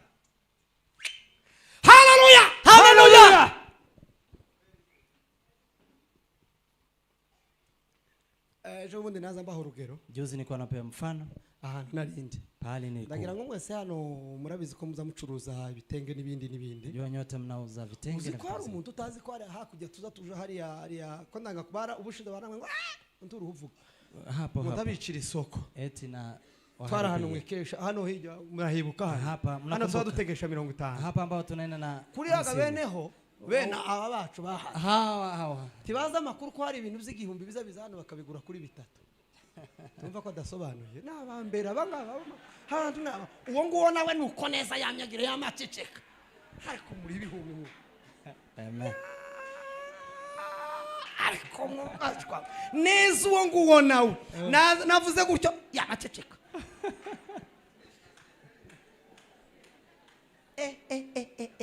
isi yasirakaza muzi impamvu biri mu kugenda kuriya. Mnajua kwa nini inakuwa hivyo? Kurubaza Hakuna habari. Ngo kintu ni ciza, kitu ni kizuri. Ni chaha ni wani. Ni hapa karibu. Ariko kuko nta makuru. Lakini kwa sababu hakuna habari. 3,000. Abandi bageze kuri majana. Wengine wakiwa kwa kumuraba mbere uzi ko ngokwama muhisha umuntu agahwera neza. Unaweza kumua mtu kabisa. Duweze Yesu cubahiro. Pe Bwana utukufu. Mwavuga ngo amen. Amen. Fitaga telefone hariya. Nina simu hapo. Kubera amakuru makeya yako. Kwa sababu ya habari kidogo. Ejo muri nakoze inyigisho bene kwa bantu bazabigisha ku rubuga. Kama vile watu wanafunza kwa group. Ngira iminota 20 ni bari ningahe. Nikamaliza dakika 20 ngapi. Nohereze yamayanga kugenda. Nilipotuma record haikwenda. Irambwira. Ikaniambia ngo narengeje ngo capacity nimbari ngira hote ngo 16. Nimeweza kupitisha capacity ya kazanye baze none sikiniki. Nikajiuliza hii ni nini? Amakuru na amasubira kandi nsubiramo. Nikarudia tena. None nkadamfa gucagaguramo. Nilikuwa nakatakata. Uzicare changoye. Unajua nini ilikuwa inasumbua? Amakuru nari mfite hiyo. Sikuwa na habari za simu. Mbambabwira ica amakuru azakora cyane. Jani wasikize kile ambacho habari inafanya. Kuko tugomba kubicitegerereza. Kwa maana tuwe kielelezo. Ariko umusore suze informant ashobora kubicitegereza. Lakini kijana ambaye hana habari hawezi kuwa kielelezo. Icyambera makuru azakora mu muntu yamugeze. Kwanza ambayo habari inafanya ikifika kwa mtu azakubabaza. Anakuhuzunisha. Azatumubabara. Inakufanya uhuzunike. Ukagira gahinda. Na kuhuzunika kuwa na huzuni. Unasikia kulia. Ukareka kurya. Unaacha kukula. Wari ufite ibiryo byiza. Na ulikuwa na chakula nzuri. Turacari kumwe. Tuko pamoja. Amakuru azatuma umuntu agira gute? Habari zinamfanya mtu afanyeje? Ese kubabara nibyo cyangwa si byiza? Kuhuzunika ni vizuri ama si vizuri? Muzamumva ukuntu kubabara biza biryana. Nasikia vile kuhuzunika inauma. Ariko njewe ndi mu gushima makuru ababaje. Lakini mimi napenda habari ambazo zinahuzunisha. Bana kugira ngo nyogosenge yapfuye. Acha kukuambia hizi shangazi amekufa. Ngo runaka ngo byagenze gute. Acha kukuambia fulani amekuwa hivi. Ndiye kukubwira ukuntu akababara ari ikintu cingenzi. Nataka kukuambia vile huzuni ni kitu cha maana. Ibi bintu byose Nehemia kuko mwabyumvise. Hizi vitu zote kama Nehemia vile mmesikia. Amaze kumva makuru. Aliposikia habari, ngo agira gute? Akafanyaje? Ababazwa niki? Kahuzunishwa na nini? Ngo ababazwa niki? Akahuzunishwa na nini? Ababazwa nuko iwabo akahuzunisha kuwa kwao. Kanga babo bari mu gasuzuguro kabi. Ya kuwa kwao wako kwenye dharau mbaya. Kubera uwo mubabaro wa Nehemia. Kwa sababu ya hiyo huzuni ya Nehemia. Aravuga ngo kama mbaya. Akasema kama mbaya. Ngiye gushaka igisubizo cy'iki kibazo. Nataka kutafuta jibu la hili. Ntabwo inkike zi Yerusalemu zigomba gukomeza kuba ziri. Si ati kuta za Yerusalemu lazima ziendelee kuwa hivyo. Ntabwo abasigaye bagomba gukomeza gusa. Waliobaki hivyo bila kwenda mateka hawafai kudharauliwa. Umutima umwe uramubwira ngo. Moyo mmoja ukamwambia. Ariko gufita kazi. Kamwambia bali una kazi. Kandi ufite abana. Na una watoto. Ufite n'umuryango. None. Kwa hivyo. Ariko imbaraga zakababara. Lakini nguvu za huzuni. Yamagenda imbere y'umwana. Akaenda mbele za mfalme. Aramango wonyemerera kagenda. Akasema utanikubalia niende Yerusalemu. Ariko ngo kimuturuka imbere gutya. Lakini alipowasili mbele yake. Ngo yamamubwira. Mfalme akamwambia. Niki noneho kutameze neza. Ni nini mbona hauchangamki? Ibintu ko atari byawe kuko. Mbona mambo haya si kawaida kwako? Nonezerwa guti wacu habaye amata. Nitafurahije kwetu kukiwa na hivyo. Itorero nimuvuge ngo amen. Kanisa sema amen. Mwovuga kandi ngo amen. Sema amen. Nukuvuga ngo ibisubizo byose muri mukubona mwisi. Yale majibu yote ambayo mnaona duniani. Zavuye mu kababaro k'umuntu runaka. Yametokana na huzuni ya mtu fulani. Ibisubizo mubona dufite ubunyine. Haya majibu ambayo mnaona tuna siku za leo. Zavuye mu marira y'umuntu runaka. Yametoka kwenye machozi ya mtu fulani. Iyo tarisi. Kama uli. Sinshobora guseka. Huwezi kucheka. Ariko ariko mu marira yawe, lakini kwa machozi yako jewe nshobora guseka. Mimi inawezekana nicheke. Kandi nichimana ishaka. Na hiyo ndiyo Mungu anapenda. Mwizamurira icubahiro. Nyosha mikono. Mwavuga ngo amina. Sema amen. Tutarafata n'urugero muri Bibiliya. Kabla tutakuwa mfano kwa Biblia. Amarira na gahinda ka Mandela, machozi pia na huzuni ya Mandela havuye mu bwigenge bwa Afrika y'Epfo, imeweza kutokea uhuru wa Afrika Kusini. Amarira na gahinda ka Martin, machozi pia na huzuni ya Martin katumye umwana w'umuzungu yicarana n'umwirabura mu modoka imwe, imeweza kumfanya mtoto mweupe na mweusi wakae kwenye gari moja. Amarira y'umuntu wari ubabajwe nuko abantu bagenda isereri, machozi ya mtu ambaye alikuwa anahuzunisha kwa watu wanaenda miguu tupu, kavuyemo ikirato, imeweza kutokana atengeneze kiatu. Uko ibirato twambaye byose, hizi viatu ambazo tumevaa zote na amarira y'umuntu runaka, ni machozi ya mtu fulani. Timwavuga ngo amen. Sema amen. Uko ya mahuzu twambaye, hizi vazi tulizovaa, hari umuntu wababaye, kuna mtu aliyehuzunika, hari umuntu warize, kuna mtu aliyelia, kandi biramugo na ikamsumbua, biramugo ikamutatiza, ariko lakini kuko yariranya gahinda ko mu mutima, kwa sababu amelia na huzuni ya moyoni, bigerwaho na akaweza kufikia. Isomo twokura mahonga, somo la kutoa hapo ni iki kirimo kikurizo, ni nini ambayo inakufanya ulie siku hizi, kugira ngo ejo abandi bazasa, ili kesho wengine wacheke.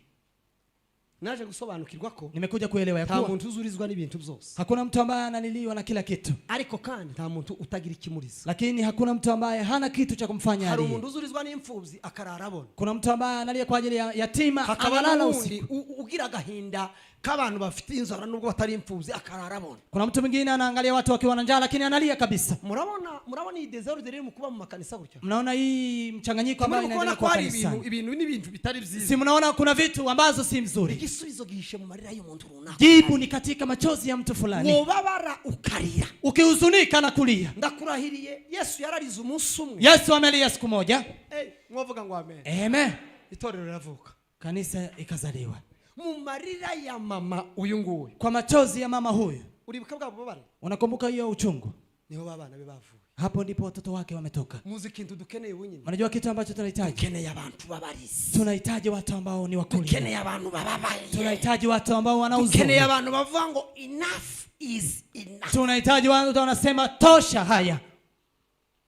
Hamaze mukareba ukuntu abandi bishimye, alafu muone wengine vile watafurahi. Simoni mukubona uko turi mugenda mu modoka twishimye, si mnaona vile tunatembea kwenye gari tukifurahi. Wobaza aho yavuye, ukiuliza pahali imetoka, hari uwababaye, kuna yule ambaye amehuzunika. Urabona iyi roke uko imeze gutya, unaona hii ensemble vile ilivyo, nani mato na hata makanisa mengine. Hari umuntu yarijije, kuna mtu ambaye amelia kwa ajili ya haya, hari umuntu zakoboye amaso, kuna mtu ambaye amepiga magoti, hari umuntu waretse kurya, kuna mtu ambaye ameacha kula. Niki kirimo kikubabaza? Ni nini ambayo inakuhuzunisha? Ariko wewe ni mutobabazwa n'ibindi byinshi, lakini kama wewe huzunishwi na mengi, hawe na biriya vyiwanyu ntabwo bzokurika, hata haya kwenyu hayawezi kukufanya ulie. Uvuge ngo guhera kuri jewe, useme kuanzia mimi, aya macakubiri yiwacu, huu kutengana kwa kwetu ndayasezereye, nimeyaweza kuyaachilia kabisa. Nibishaka bigutwara umutwe, hata ikubebe kichwa, ariko aho ushaka amahoro, lakini ukitafuta amani.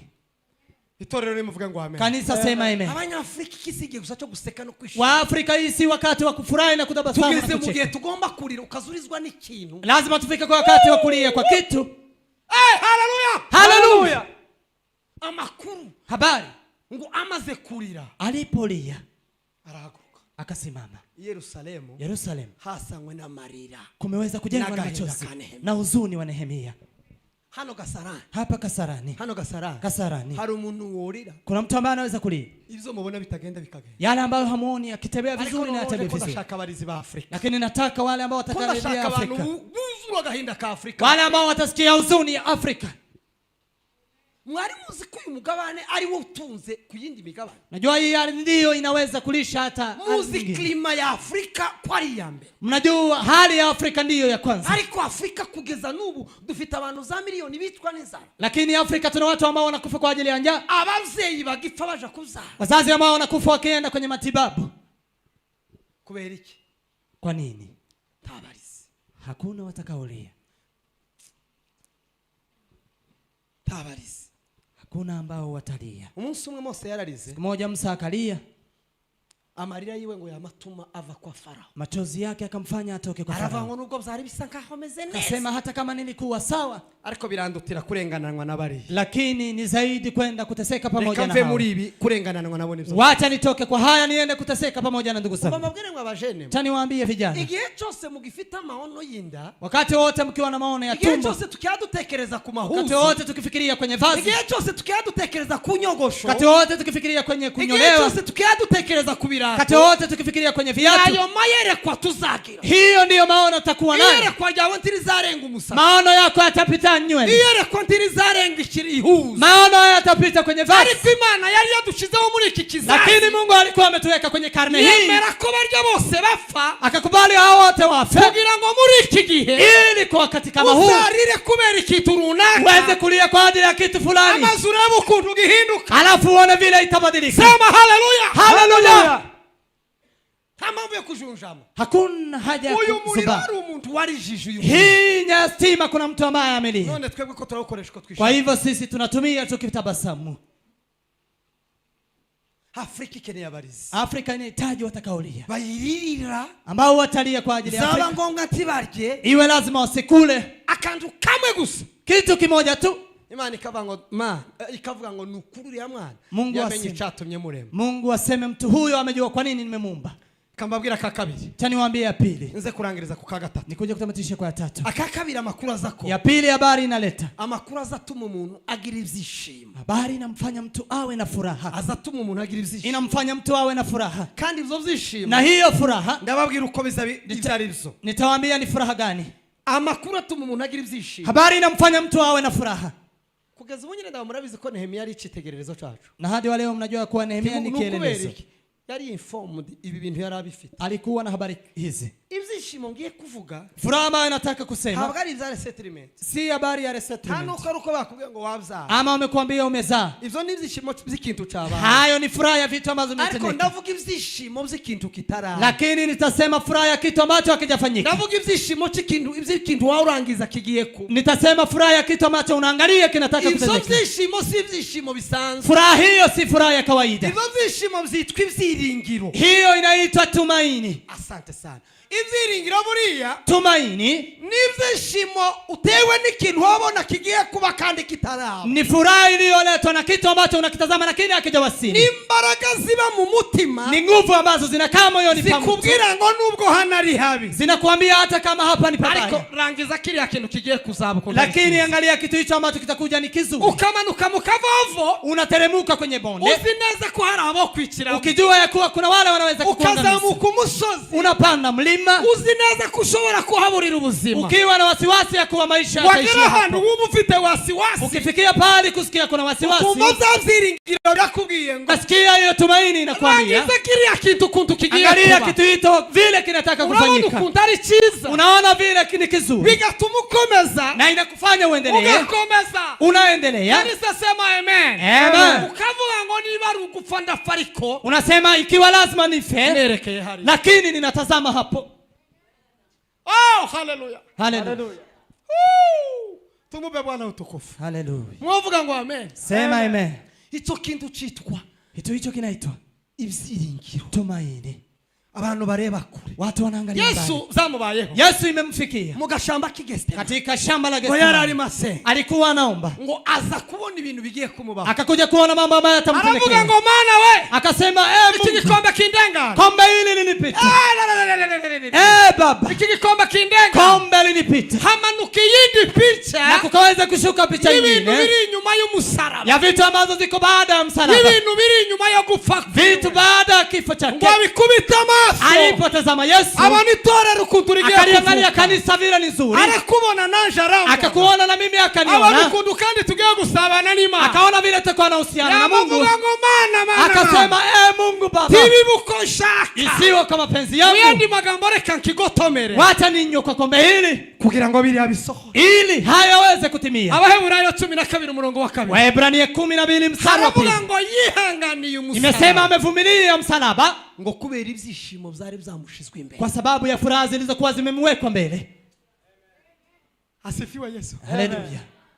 Asifiwe Yesu. Asifiwe Mwokozi. Kubira ibyishimo byari byamushizwe Kwa sababu ya furaha iliyokuwa imemwekwa mbele. Ngo bituma yihanganira isoni z'umusaraba. Ikamfanya aweze kuvumilia aibu ya msalaba. Niba udafite ikintu haurangi. Kama una kitu ambacho unakitazama, takitoguca intege. hakuna kitu ambacho hakiwezi kukukata tamaa. Hano turi muri rock. Hapa tunakaa katika rock. Uko hari umuntu kubera kutamenya ibintu bigiye kuba imbere. Kuna mtu ambaye kutojua kile ambacho kinataka kufanyika. Yapfa kuvugana na mugenzi we bukavuga ngo reka basohoke. Akizungumza anasema acha mimi nitoke. Akamasohoka. Yeye anatoka. Nta kintu agira cyo musubiza mu intege. Hana kitu ambacho kinaweza kumrudisha nguvu.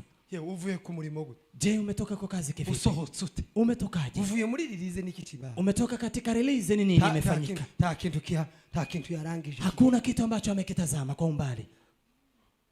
Waba wicaye mu rugo ibintu byagogana buke. Ukiwa umekaa nyumbani vitu tikika kidogo. Umuti w'ibi bintu ni ugusohoka. Unasema dawa ni kutoka. Ukama wahuka. Na unatoka kabisa. Uzuzureba imbere ubwico kibaye hagiye kuzi. Kwa kuwa hicho kimefanyika lakini kuna mema mengine ambayo yatakuja. Rangiza icyiza kigusubize mu intege. Angalia kizuri kikurudishe nguvu. Itorero mwavuga ngo amen. Kanisa sema amen. Abasore mwari ikintu mwamurangiza. Vijana kuna kitu mnachokiangalia. Hari ikintu muri mukubona mu miryango. Kuna kitu mnakangalia kwenye jamii. Hari ikintu muri mukubona mu matorero yacu. Kuna kitu mnakiangalia kwenye kanisa zetu. Hari ico muri mukubona mu bihugu byanyu. Kuna kitu mnakiangalia kwenye nchi zetu. Tuma mugira imbaraga n'amaraso tukayamba. Acha kiwasukume nguvu ili muweze kufikia. Turagomba. Lazima kuko urugenzi ruraremere. Kwa maana safari hii ni nzito. Tudafite ikidusubije mu intege. Kama hatuna kile cha kuturudisha nguvu. Biroroshe cyane gucika intege. Ni rahisi kukata tamaa. Timovuga ngo amen. Amen. Aba mama bari hano kuzara biroroshe. Mama kuzaa ni rahisi. Kubera kuzuzara rya mbere rya kabiri rya gatatu wari ukageza 8. Kwa nini unazaa mpaka 8? No kubera iki? Ni kwa nini? Kandi azavuzana nakamubona no sinzosubira. Na anazaa na kusema sitarudi tena. Bwaca ukamubona kandi aratwiye. Alafu tena kandi agasaka ngono no sinzosubira. Na anasema sitarudi. Bwaca agasora agatwiye. Alafu tena anachukua mimba. Niki kiza gituma muri wa mwanya? Ni nini kwa muda huo? Udahita wica cyangwa ngo wamuvuga atapo nigashaka gapfa. Ujiue hata useme wacha afe. Aza muri bwabo baba.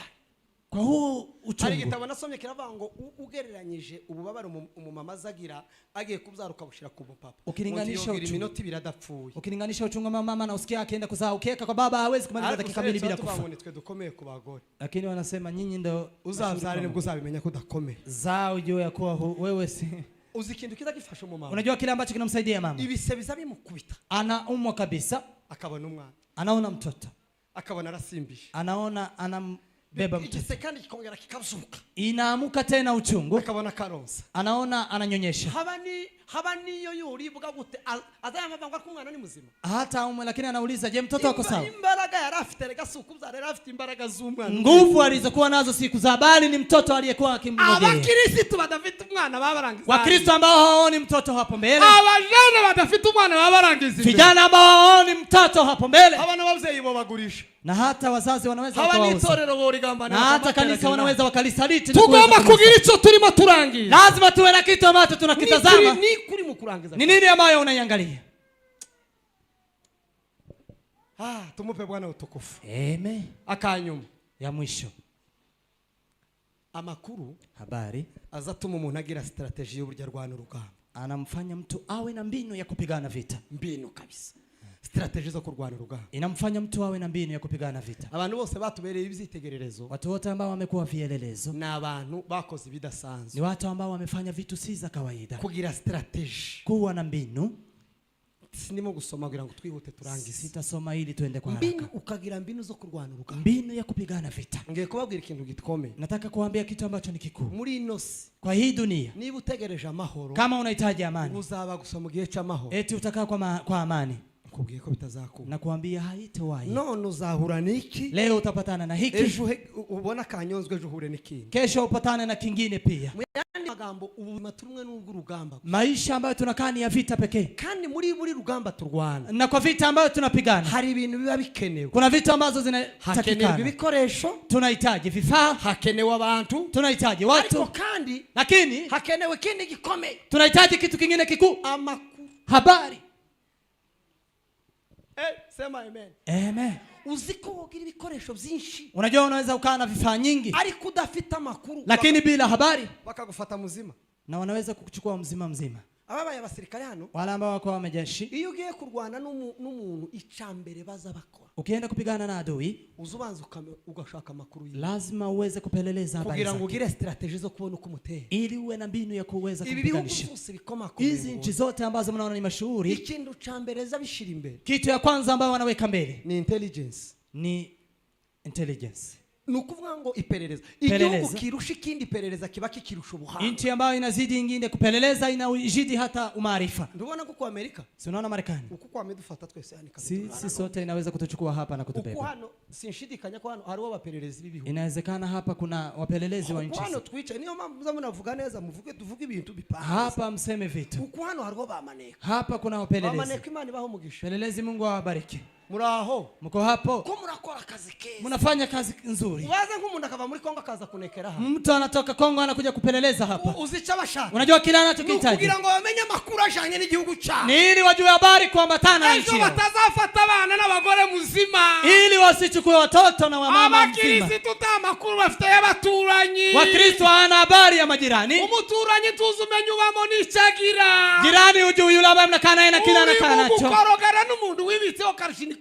Wewe unakosana na mtu ambaye ana silaha. Wewe ubana n'umuntu ukomeye kuri hata makoro. Wewe unakaa na mtu ambaye ni mashuhuri lakini huna habari. Abakristo walo. Abakristo walo. Tafuta habari. Shaka makuru.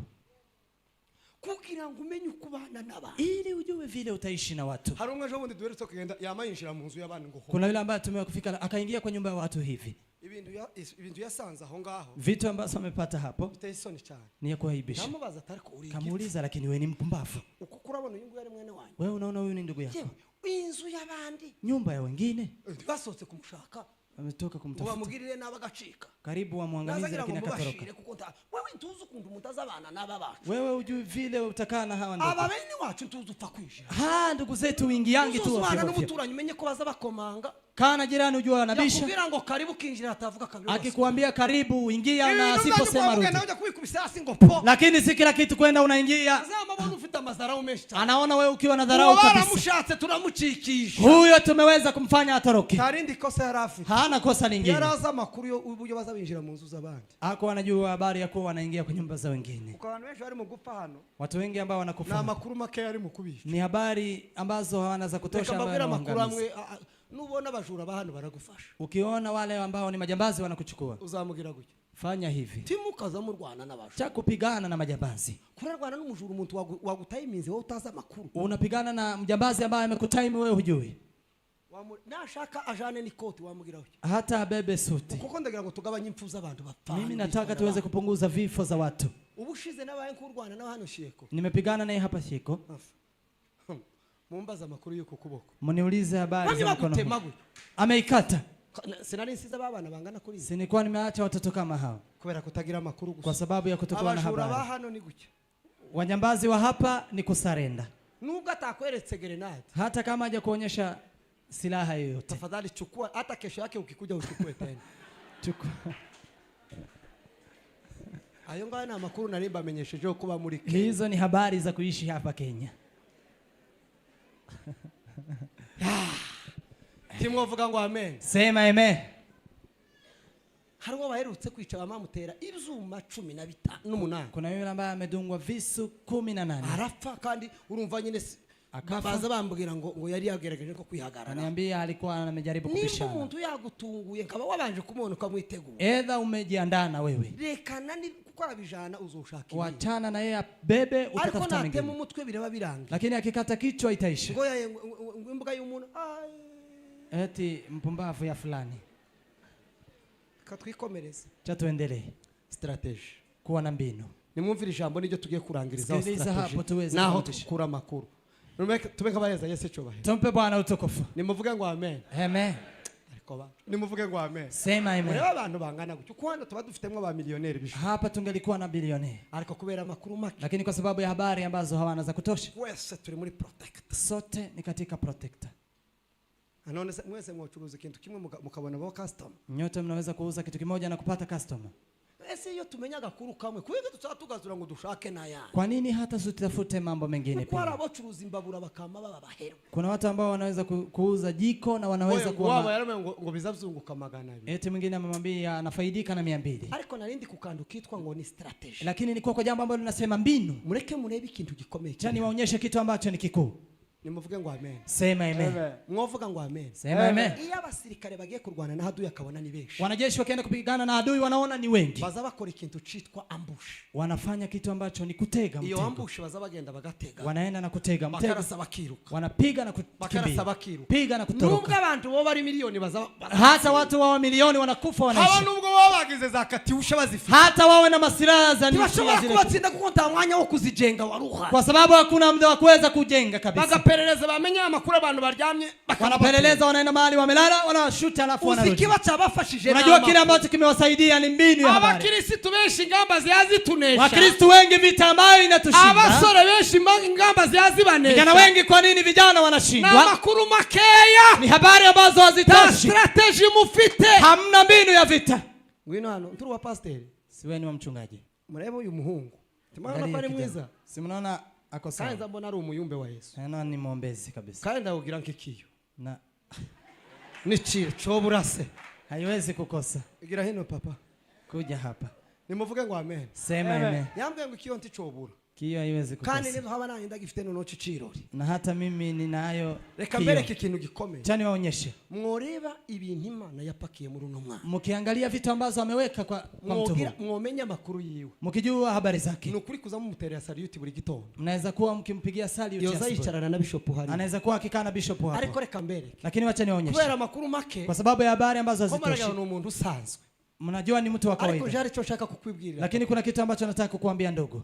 Ngwino hano mama, ngwino undi mukobwa umwe nazi wangu. Kuja msichana mmoja, kuja kwa haraka. Kuja mama harakisha, ubangutse nazi wabona nyine yozane mbere. Wabona yozane mbere nazi. Ambaye anaweza akaja hapa mbele. Ego ma. Rakoze ma, uitwande. Na ufitikiyo. Uyu nawe bijya navuze kuri uyu niko bimeze. Huyu na yeye ni hivyo hivyo. Ariko ikintu kimwe. Lakini kitu kimoja gishobora kwa magiharibisha imigambi y'Imana yose kuri wewe ambacho kinaweza kuharibu mipango ya Mungu kwako. Ni igihe uzabana n'uyu mwana utabizi. Ni wakati utaishi na huyu bila kujua. Cyangwa wowe ukabana n'uyu utabizi. Ama wewe uishi na huyu bila kujua. Ngiye kurangiza nimuvuge ngo amen. Nataka kumaliza. Abajene uziko ndi mukubabona mwibarabara mukantera ubwo. Vijana naona barabani lakini mnaniogopesha. Uyu mukobwa huyu msichana ntabwo ari mwene nyoko. Si wa mamako. Ntabwo ari mwene nyoko. Si wa mamako. Uyu muhungu mama. Huyu kijana. Mwahuriye. Mmepatana hapa. Uyu ni umugabo. Uri umugabo. No ndahome. Uziko ari wenyine. Uitwande. Naitwa nani? Beatrice utazi ko yari umugabo. Beatrice ambaye hajui huyu ni mume. Mwibarabara. Kwa barabara? Ngo. Wanashikana hivi. Ngo. Koma shetani. Shetani yashinda. Ufite umugore. Wewe una mke. Uzozugenda ufata umugore nimushaka mugende muri kaburimbo yose gutya. Anda uchukue bibi yako mtembee hata kwa barabara. Mwana wabandi hapana. Lakini msichana mwingine hapana. Ngo ni mwene data muri Yesu Kristo. Eti ni ndugu yangu katika Kristo. Ufite mwene nyoko nawe ni mwene so muri Yesu Kristo. Hata ye wa mama yako ni wa ndugu yako katika Kristo. Reka kuduharibishiriza. Wacha kuharibu. Reka kuduharibishiriza. Wacha kutuharibia. Uyu ni danger de mort. Huyu ni hatari ya kufa. Uyu ni danger de mort. Huyu ni hatari ya kufa. Uwegereye wopfa. Ukikaribia utakufa. Uwegereye wopfa. Ukikaribia utakufa. Nimugire habe distance. Kuwe na mwanya. Abantu bakeneye kugenda bafatanya kubitugu. Watu ambao wanataka kushikana kwenye mabega. Abatarashaka. Wale ambao hawajaoa. Bafate bashiki babo. Waweze kuchukua sisters zao. Abatarashakwa. Wale ambao hawajaoleka. Bafate banyina kubitugu. Waweze kuchukua mama zao kwenye mabega. Nimushaka muve hano mugera muri Kongo. Hata toka hapo mfike Kongo. Ariko hano mwiki. Lakini hapa mwiki. Hano maji mazuri. Hapa maji mazuri. Umuntu mutashakanye. Tuambaye hamjaoana. Kirazira. Hiyo ni hatari. Kirazira. Hiyo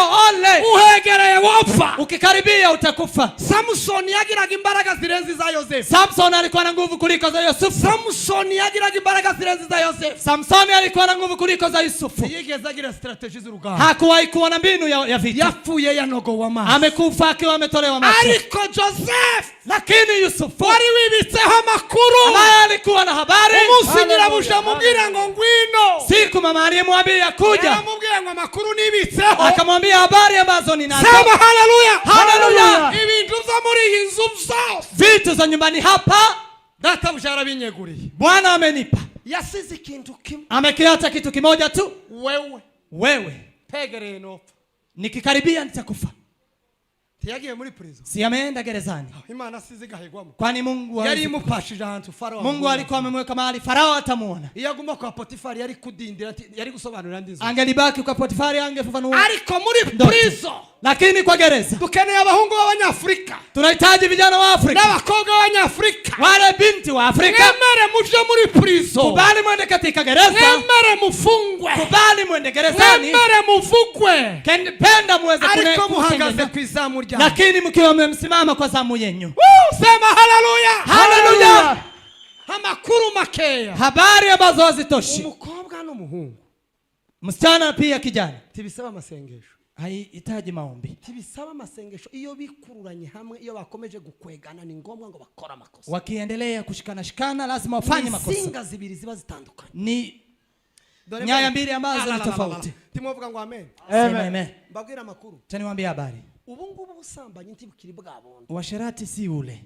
Abashumba bwa busambanyi bwabo ngo wabonye umuntu uramwifuza, wachungaji kumwona mtu eti umemtamani, ntabwo bukiri bwo, si hiyo. Ubu ngubu ubusambanyi buhari, uasherati ambao upo icambere kwanza ni barabara ryacitse, ni barabara iliyokatika kugira ngo abantu benshi baje mu buruzi, ili watu wengi waende kwenye uchawi, kandi apana bwa buruzi bw'amashara buri, na si uchawi ambao ni wa fitina. Mimi ni mchungaji, fita makuru apana nabwiwe nari mpagaze, mimi niko na habari ambazo ni za kutosha. Umwana umwe hano muri abo dufite hano muri Kenya, mtoto mmoja wapo ambao tunaye hapa Kenya, yinjiye Illuminati, ameweza kuingia Illuminati, aja kwica ise na nyina, akaenda kumuua babake na mamake, abahisumu baja mu bitaro, akawapa sumu, akaenda hospitali. Ntabwo mpamvuga ko murambona, je mnaniona? Niwe wabimbogeye, yeye ndiye ameniambia, turimo dusenga tukiomba, ise amuhisumu, babake akampa sumu. yari amaze guhabwa mission n'abakomanda ba, alikuwa amepewa. kandi uzi ikintu kimwe yari yakoze, unajua kila alikuwa amekifanya. yari umukristo, yari yagiye muri concert, alikuwa ameenda kwa concert. Umuhungu aramubwira ngo akeneye ko bakundana, kijana akamwambia nataka tupendane, amugurira umugati, akaweza kumbaya mkate, izo yashizemo simbi, alizoweka sijui, ariko icyo yambwiye, lakini alichoniambia, yarambwiye gusa ngo yaransomye, ameniambia ameweza kunikisi, ntabwo naryamanye nawe, sikulala na yeye.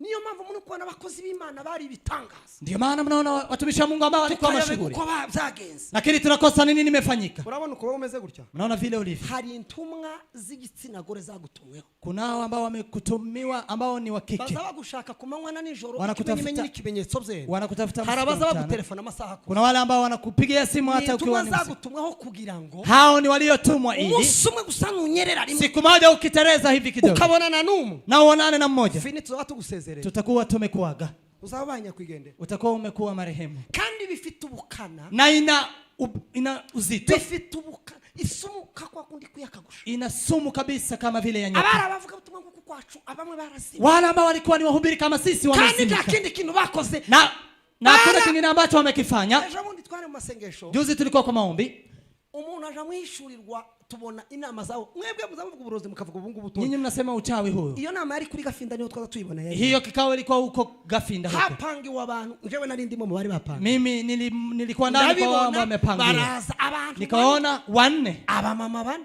wake wanne, abamama ni beza, wamama ni wazuri, ariko hari bamwe gashitani yaja, lakini kwa mama ambao shetani amewabeba, kampeni zitangaje, wana kampeni ya ajabu. nimukubwira abapasteri bagenzi banje, nawaambia wachungaji ndugu zangu, ukurikije ukuntu tubakene, kulinganisha na vile tunawapenda, ukundi bakene, na vile pia dunia inawahitaji, mukaza mukora za counseling mwafunze za biro, msio mnafanya counseling mkiwa mmefunga ofisi, muzagere kwa amadoshe muzapfa muzire, taeka mnaweka kesi ambayo hamtajua, mwitsare papa, ahantu abantu babareba, pahali watu wanawaangalia, ko murahigwa, nyinyi mnatafutwa, nimumenya ayo makuru, jua habari hizo, waombezi ambao mko hapa, abanyamasengesho baraha, waibaji ambao mko hapa, abaririmzi baraha, timwirarire, ninyi msizubae, mugire impano ntampano ufite, nyinyi mna karama na una karama. impano ya mbere n'ubwenge, karama ya kwanza ni hekima. turambiwe no gupfusha abasore bari bagiye gukorera Imana, ninyi tunahuzunika kwa sababu ya kufiwa na vijana ambao walikuwa wanafanya turi mukujana na ngata,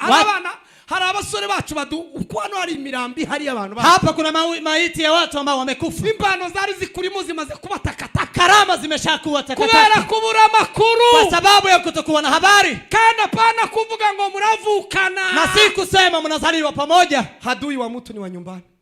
Mwanzi w'umuntu ni wo mu rugo. Mfite ishari ryinshi ry'abakozi b'Imana. Mimi nina wivu wingi watumishi wa Mungu. Timwavuga ngo amen. Sema amen. Ni mube maso. Iweni macho. Mureke dukanure tube maso. Wacha tuwe macho. Akanyuma. Ya mwisho. Ayo makuru mbabwiye mwo yakura. Habari hizi mtazitoa wapi? Aha mbere andika. Kwanza andika. Darangije. Minota bampaye ndetse ndengeje nkita. Aha mbere kwanza ni mu ijambo ry'Imana. Kwa neno la Mungu. Andika ijambo ry'Imana. Andika neno la Mungu. Aha kabiri. Pili. Kwiga cyangwa guhugurwa. Kusoma ama kuelimishwa. Kwiga na mahugurwa ama kuelimishwa. Aha gatatu. Tatu. Gusoma. Gusoma ibitabo. Kusoma vitabu. Cyangwa n'ibindi bintu. Ama vitu zingine. Cyangwa gukurikira ku audio n'aba video. Ama kufuatilia kwenye video ama aha kane. 4. Kubaza abandi bantu. Kuuliza watu wengine. Uzabaza abandi bantu. Uliza watu wengine. Aha gatanu. 5. Ni mu masengesho. Ni kwenye maombi.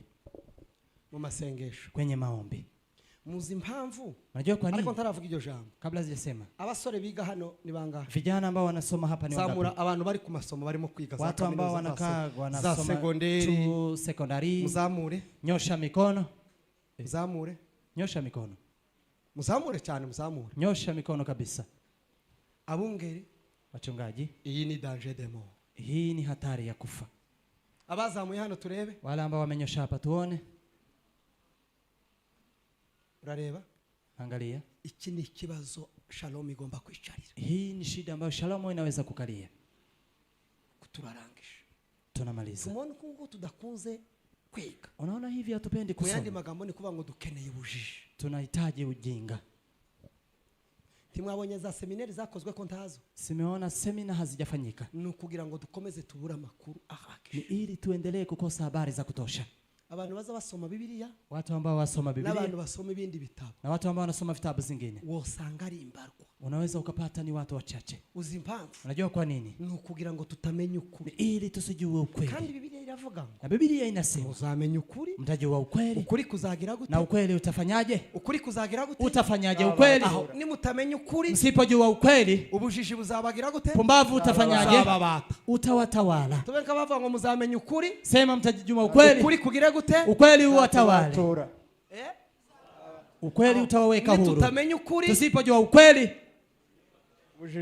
Ikinyoma ubujiji buzagira gute? Upumbavu utafanyaje? Utatutawala. Mw'Abanyafrika. Enyi wa Afrika. Mureke dukunde gusoma. Wacha tupende kusoma. Tusome Biblia. Tusome Biblia. Tusome vitabu. Tusome vitabu. Tusenge. Tuombe. Hari amakuru azava mu masengero. Kuna habari ambazo zinatoka kwa maombi. Kandi icyo nkundira amakuru mu masengero. Na kile ambacho napenda kwa maombi aza kubwira cyane wewe. Anakuambia sana wewe. Ni aza gushobora. Na anakuweza. Aza guhishurira uriwe. Yanakufunulia wewe. Akakwereka intege zawe. Na kuonyesha udhaifu wako. Na mengine kama hayo. Kumuranga masomo. Mnakataa kusoma. Bizogende gute? Itakuwaje? Abana ko muranga gusoma ngo bizogende gute? Mnakataa kusoma iweje? Abajene ko muranga masomo ngo bigende gute? Vijana mnakataa kusoma iweje? Nakiri jambo ry'Imana. Pokea neno la Mungu. Tuombe. Senge. Bikadusenge. Cha tuombe. Data. Baba. Nakushimiye. Nakushukuru. Kwa sababu wewe ni Mungu muweza yote. Haleluya Yesu. Tunakuhitaji Baba. Haleluya. Tunahitaji taarifa, tunahitaji kujua zaidi. Oh, haleluya Yesu. Bwana ndio tuweze kuwa kielelezo. Haleluya. Uziko Nehemia n'igihe yageze ngo ku mwana. Habana diskuru we yagaragazaga ko afite amakuru y'uburyo bazabavugana n'umwana. Akamubwira ngo nimba uzemeye. Apana kunga ngo mpuruhusha. Haleluya. Yari afite ubumenyi, yari azi kuko no mu nzira bazamubaza urwandiko rw'inzira. Yageze aho kubera amakuru asaba n'urwandiko rwo gutema ibiti. Haleluya. Kubera amakuru yari yibitseho. Kwa sababu Mwami nyirishu. Haleluya. Baba wa Kristo wa leo, kanisa la sasa tunahitaji hekima kutoka kwako. Vijana tunahitaji hekima kutoka kwako. Bwana wa majeshi tujalie. Bwana, kuna mitego mingi tunaiangukia. Kuna kazi nyingi tunafanya mbaya. Kuna huduma nyingi tunaharibu. Na tuko na moyo wa upendo na tunahitaji kukutumikia, lakini kwa sababu ya ukosefu wa habari kamili tunafanya kazi mbaya. Wachungaji tunaharibu, wana maombi wanaharibu, wamama ndio hivyo hivyo. Vijana mahali wangesimama na kushikilia wanaondokea, kunaanguka. Bwana, tupe taarifa duhe kugira makuru kandi mukababaro kacu have mu bisubizo mu byishimo by'ibyo turangiza, bitume twihanganira urugendo, tugire strategy y'uburyo tworwana urugamba. Asante Yesu, dukunde gusoma ijambo ryawe, duhe inyota yo gusenga, reka dusome ibindi bitabo, reka dukunde amaseminari. Ndasaba uwa mushomana yo gukurikira no kwiga, abana bacu urubyiruko rwacu ruje ku masomo.